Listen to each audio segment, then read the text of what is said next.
నేనైతే మాత్రం బ్రతుకుతా ఉండేదే రెండు కారణాలతో బ్రతుకుతా ఉన్నా. రెండు కారణాలే నన్ను బ్రతికిస్తా ఉన్నాయి. ఒకటి, వైఎస్ఆర్ కాంగ్రెస్ పార్టీ కార్యకర్తల యొక్క ప్రేమ కోసం రాచమల్లు బ్రతుకుతా ఉన్నాడు.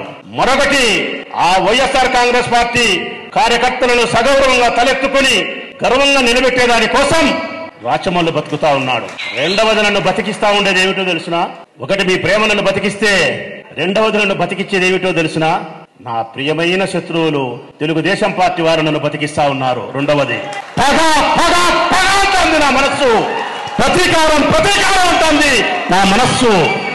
ఈ రాష్ట్రంలో వైఎస్ఆర్ కాంగ్రెస్ పార్టీ కార్యకర్తల నాయకుల పట్ల వాళ్ళు ప్రవర్తించే కక్ష సాధింపు చర్యలకు ఉడికిపోతా ఉంది రక్తం. పగతో ప్రతీకారంతో నీ నవనాడులు సంతరించుకొని గట్టిగా పనిచేయి. వైఎస్ఆర్ కాంగ్రెస్ పార్టీని అధికారంలోకి తీసుకొచ్చేదాని కోసం